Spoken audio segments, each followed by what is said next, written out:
Hey guys, welcome back to the channel. So if you watched my last video, we went over diagnosing and troubleshooting my AC compressor on my IS300 here. So in today's video, we're actually going to take everything apart and swap out the compressor and try to get everything working again on the AC system. So stay tuned.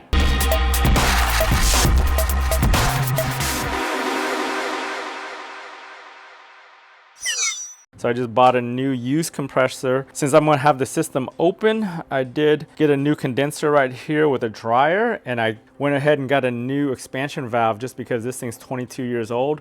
Aside from that, we're gonna just take everything apart, do a full flush of the system. Since this is a used compressor, it has oil in it already. So what I wanna do is I'm gonna take apart these caps. I'm gonna leave them in this bucket for a day or so and just let everything drain out of it, because I'm going to be refilling it with brand new oil, and I want to make sure I have the correct levels when So I've left this thing sitting here for a while, and there was really no oil dripping out of it until I actually moved the actual compressor. I picked it up out of the bucket and it started dripping, and then I actually turned this part right here, the clutch part, to turn the pistons inside, and it got some more of the oil out, so it dripped maybe an ounce or two of oil out of it. All right, so what I found out is there's actually a drain plug on top of here. So earlier I was draining it all wrong, trying to get the oil out of here, even though there is oil on this side of it. This is the piston side, because remember, this is a internally there's pistons in here. So I'm gonna go ahead and take this 17mm drain bolt right here off, try to drain as much oil as I can out of here.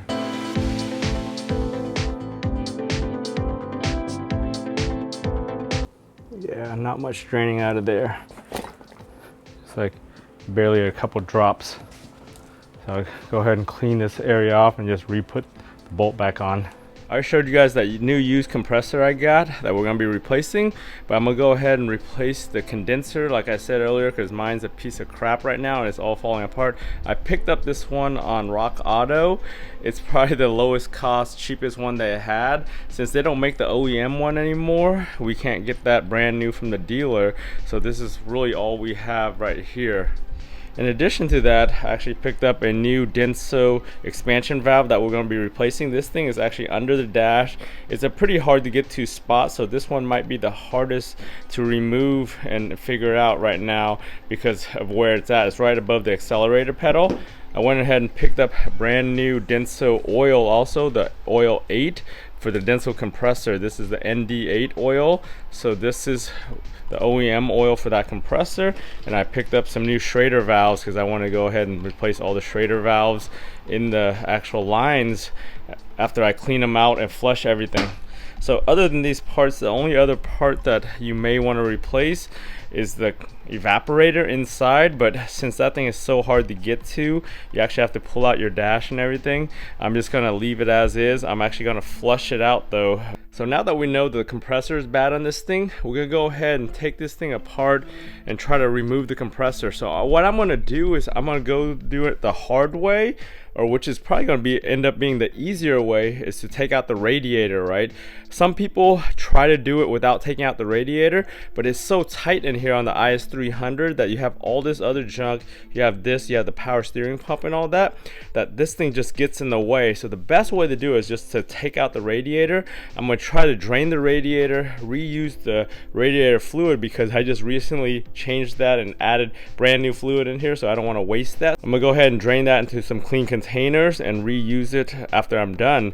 But other than that, I gotta take apart the bumper, take apart all this stuff up front so I can get access to everything, because I'm changing condenser and I'm changing all that stuff, so I want to take it all out and just have room to work. As far as removing the radiator, pretty much you gotta just take apart this stuff, take apart the ram right here and a bunch of screws and harnesses, and then you could just pull the radiator straight up after you drain it. I'm gonna go ahead and do that as a time lapse. If you guys actually want to see the detailed removal of that, I think there's another video, I'm probably gonna link to it down in the description, where the guy actually goes through the whole detail and he does it really slowly and step by step.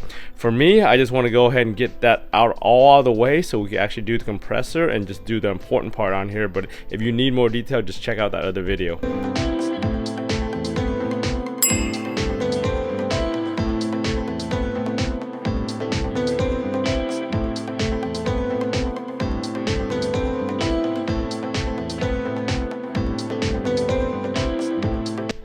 So I was able to take all these things apart down here.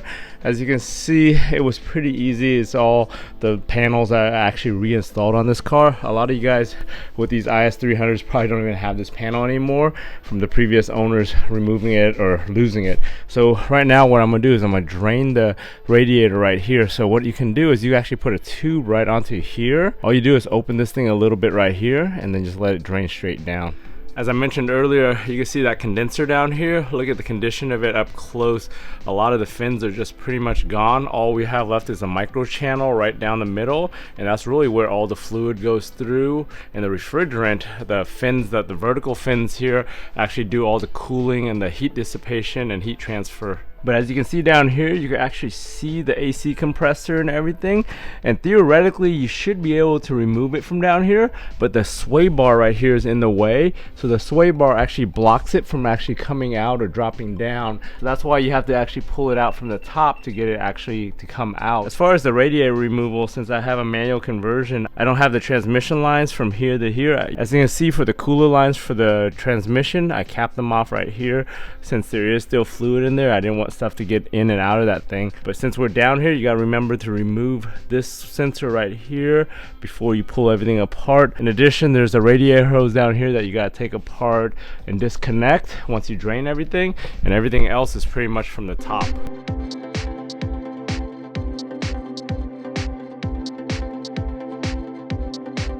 So I let it slowly drain out. At first I was using that tube, but I just ended up taking that tube out and just letting it drip straight into the funnel, into the gallon right here. So I actually filled up about 1.5 gallons to empty this radiator. So we'll go ahead, button this up, and then start taking it apart and pulling it out.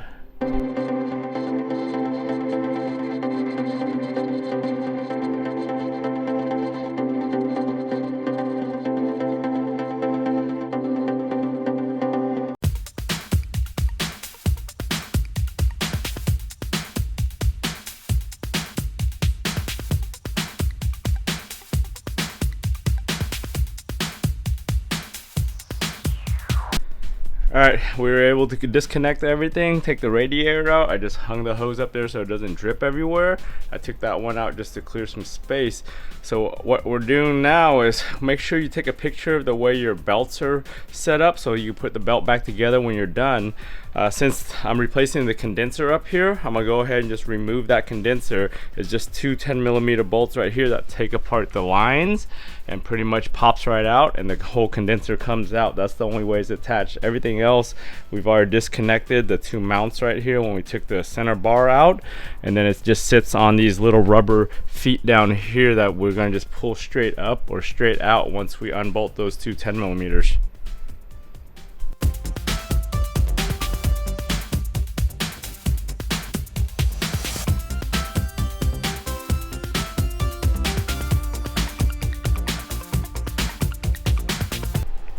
Alright, we were able to disconnect those lines right there, came right out, and just pull that whole condenser out. So now we have plenty of room to work, so it's going to be pretty easy to remove this whole compressor and everything with this thing all taken out. So the next step we got to do is take the compressor out. In order to do that, we got to take the belt off. As I mentioned earlier, we want to pull the tensioner here, take the belt off. Just remember to take a picture of this pattern so you can put it all back together.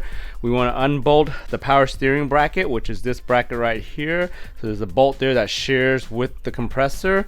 Then we got two bolts down here behind the wheel. Once you take the belt off, you can rotate the wheel and access it. You can see one here. I think there's another one on this side somewhere. But once you take those out, we can move the power steering pump and everything out of the way.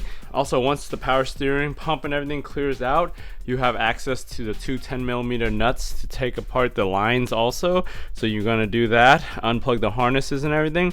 The two bolts on the side or the bottom you can access with the car up in the air. You can see the bolts better on the underside. Once we get down there, I'll show you exactly what it looks like from underneath.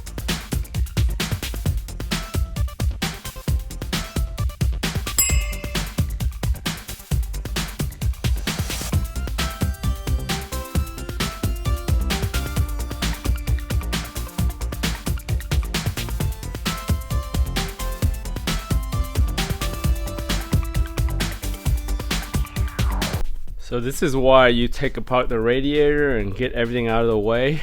Just taking apart this power steering pump was a big pain in the ass. It was a lot more bolts than I thought.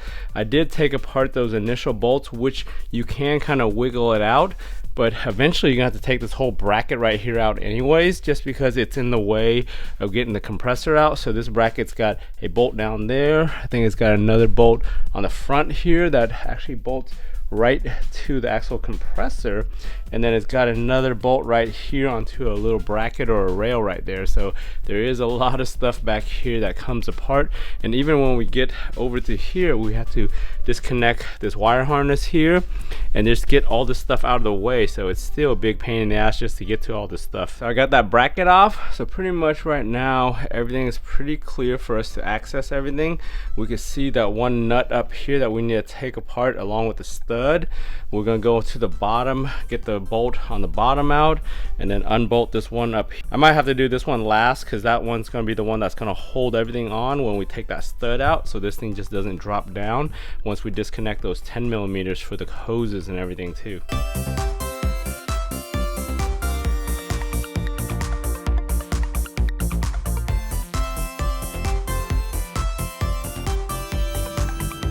That 14 millimeter bolt right here is a big pain in the ass. It's a very tight angle with all this other stuff around it to get to.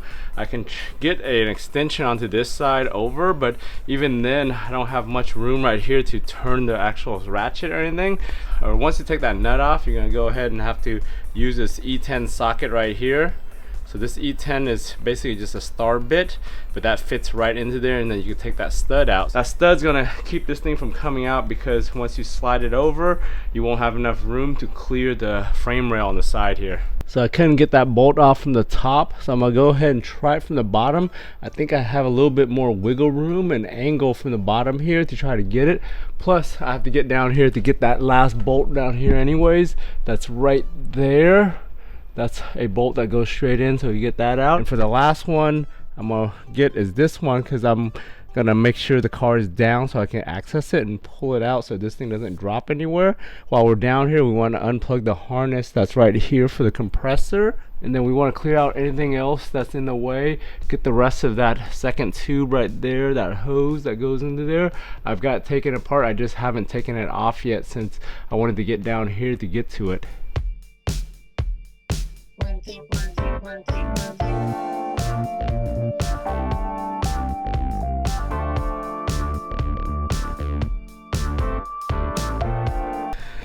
Alright, as you can see, we got that stud out right there with that E10 Torx. That thing came out pretty easily. Since I loosened that bolt down there, it would put a lot of strain on it, so you kind of actually have to hold it up a little bit just to make it go faster. But it is kind of tedious to kind of just turn that by hand, but eventually comes out. So now it's pretty much just hanging by this bolt right here. So go ahead and make sure that hose that I was talking about back there is disconnected, and I hang that up and then take that out, and I can pretty much pull the whole compressor out. We went ahead and pulled the compressor out, everything disconnected. Right now I've just got the hoses kind of just hung over here, right here, and then right on that rail back there I've just got it sitting there. As you can see, all that oil and built up crap that I couldn't clean out last time when I cleaned out the front of this engine and did all that maintenance, just because I didn't take the AC compressor or anything out on this side. So now is a good chance for me to just clean up all this oil and grease and everything else that was caked on this side, and pretty much clean up this whole area over here and keep it all nice and clean. Over here we got the old compressor taken out. As you can see, like I said, this thing's got 20 years worth of caked on grease and dirt. I was able to clean the outside of it and exposed areas last time I cleaned up everything, but of course you couldn't get into these little tight areas where all that old grease and everything had slung on there. And then the new one right here that I've been letting drain, so pretty much everything's ready to go. I want to go ahead and flush everything out before I get all this stuff back over there. I've got both compressors side by side, so I'm assuming this is the original 2002 compressor on the IS300. This one is the GS300 one I got, and it was too clean. I assumed the car that it came off of probably had it replaced at some point in time since it was so clean. But as you can see here, slight differences I saw was like this port right here, it's slightly different on this over here, and that's probably just some different variations. This cap right here and that cap is exactly the same. It's got the same K102 stamping on it. As far as the bolts on here are all little hex bolts, while over here we've got pretty much Allen bolts. So those are kind of the major differences I see. As far as the brackets for the wiring, you can see this one is slightly different than that one right there. The GS had an extra harness right here that we don't need on the IS. The bottom bracket here was originally turned the other way. I actually turned it this way to match that side. As always with all my projects, when I got everything opened up, I want to go ahead and clean everything, make sure everything's spick and span before I put it all back together. Using the super clean right here, I use this foam super clean, sprayed it on there and just let it soak, and that foam really eats away at everything. But all I did was spray it down with some super clean, the straight spray first, let it sit for a little while, then I sprayed this foam on, let it soak in, and it slowly dissolved away. I wiped some of it away, and I did it like 2 or 3 times. So once it's all fully cleaned and dry, I might spray it one more time with some brake parts cleaner just to make sure I get all the grease out. So on the power steering pump, some of the paints come off right there. You can see it's all silver. I'm gonna go ahead and just spray that with some flat black just to get it all cleaned up and looking nice again. Alright, I let this baby dry overnight. You can see pretty much everything down there, all that grease we saw earlier is nice and clean now. Over here I went ahead and sprayed the power steering pump right there with a little bit of flat black with the corrosion resistance in it, just to clean that up a little bit. So this thing is pretty much ready to go. I'm going to spray that with a little bit of brake clean right now just to make sure I get all the grease and dirt off for sure.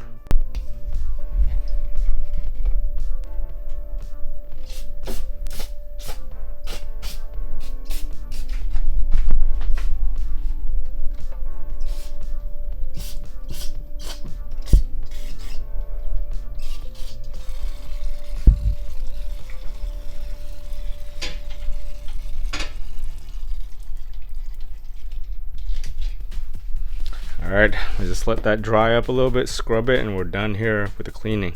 This right here was a power steering bracket. Since I had it out, it had a little bit of corrosion, so I sprayed some black anti-rust, anti-corrosion paint on it, letting it dry right now before I put it back in.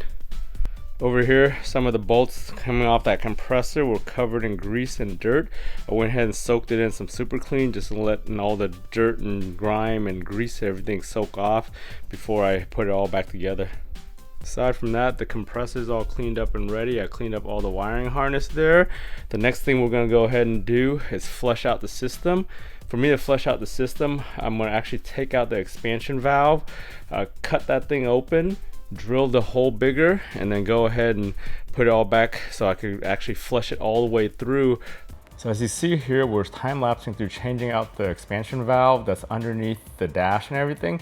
You have to take apart this panel under the dash and everything just to make it easier to get to. But once you get to it, it's pretty easy to cut off the insulation and get to this expansion valve. So we'll go ahead and time-lapse through this just to take everything apart and actually drill out this thing to flush the system out. If you want to check out my detailed video on doing this expansion, I'll have that posted as a separate video if you want to check that one out.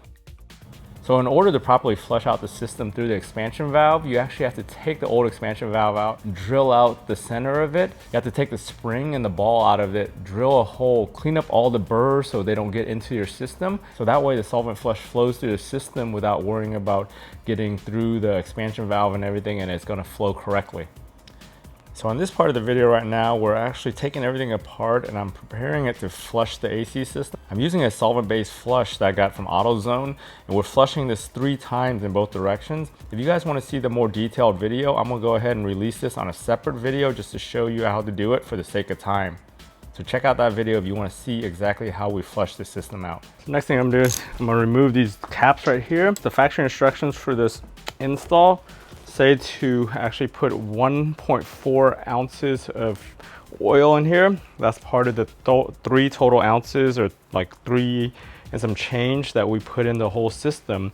So I'm gonna go ahead and put that in here. I'm gonna put the balance of it in the compressor itself, both in the drain plug and then on the high and low sides, just to make sure it's in there. And once we fill it up with refrigerant, it circulates with the refrigerant through the rest of the system.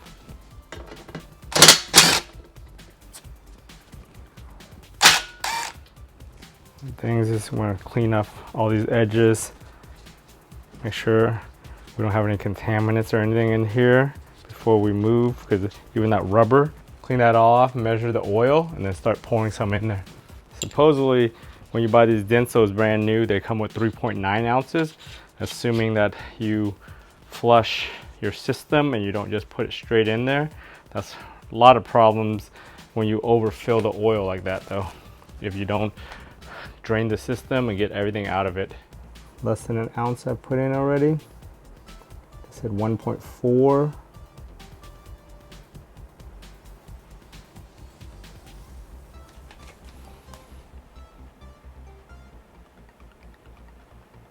Yeah, I think we're good there. So what I want to do with this is I want to make sure let it flow down and then down through the micro channels. And we're going to just let it flow.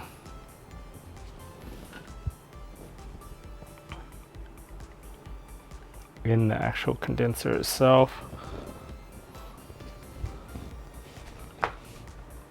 So I just let this sit while I work on the rest of this. I'm gonna pour the rest of this back over here into the compressor.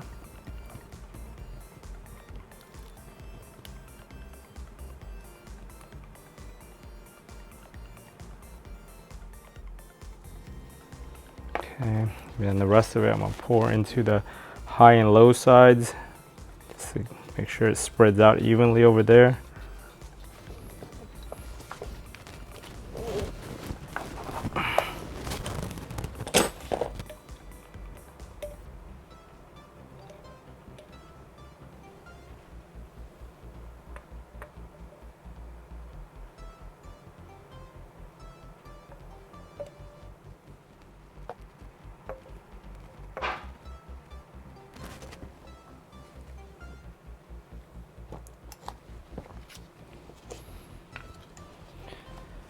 All right, that should do it. We'll go ahead and put everything back together. So like they say, reinstall is the reverse of the removal. Get everything back in, make sure all our harnesses are tight, and make sure everything's plugged up. So we'll time lapse through this.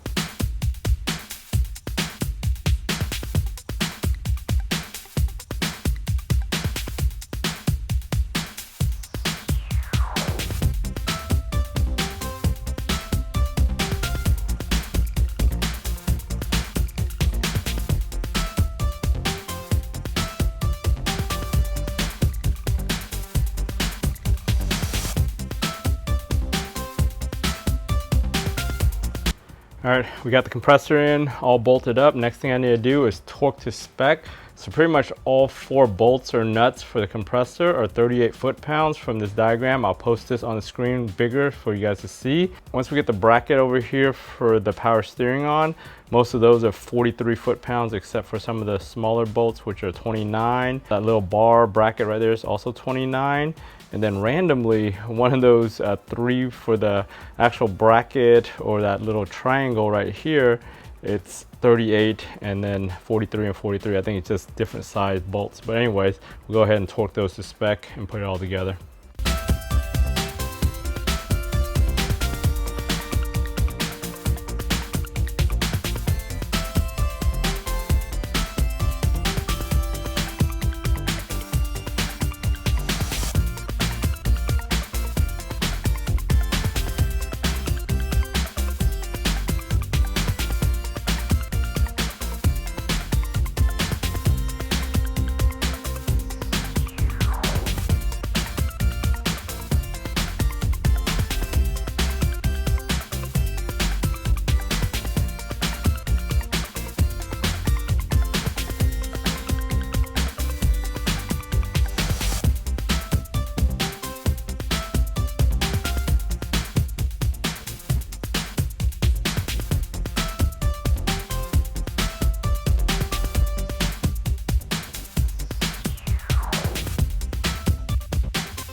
All right, I got everything reinstalled, put everything back together, bolted it up, pretty much tightened everything by hand. All these 10 millimeters are 7 foot-pounds, so you don't want to really torque those. Turning them tight by hand is good enough. Got everything in all back together. Put the intake in, filled the radiator up, so we're pretty much all good here. I just need to start the car, let the circulation go through the radiator and everything, kind of get the bubbles out. I need to take the cap off and run it so the bubbles and the air get out of here and purged out. The next thing I need to do is remember to put the Schrader valves, the new ones. So I bought these temp select right here set. It comes with the 2 big Schrader valves that this car uses, and it also comes with 2 small ones and a bunch of caps. I might replace the OEM caps with these caps just to make sure the seal, because inside of these there's a seal on the inside, so these are probably 20 years old also, and I want to make sure these are pretty much new. Hey guys, it's been a long couple weeks diagnosing and fixing this AC compressor and getting it all put back together. But as you can see, we kind of time-lapsed through it just for the sake of time. I showed you just the major parts as far as getting to the compressor and the condenser, and then doing the rest of it kind of in a time lapse. If you guys want more details on doing the expansion valve, doing the flush, or doing any of the other stuff, I'm gonna actually release separate videos with more detail on that just for the sake of time. I just wanted to make this video semi-short, easy to watch, just to the point for the actual compressor and everything. If you want to see all the other details of me charging the system, doing all that other stuff, check out those videos that I'm gonna release later on. If you found this video useful, give it a thumbs up. If you haven't subscribed to my channel yet to stay on top of all my different DIY videos, go ahead and subscribe to the channel, turn on bell notifications to get notified every time I upload. For all these different projects, if I can do it, you guys can do it. I want to thank you for watching, and I'll talk to you guys next time.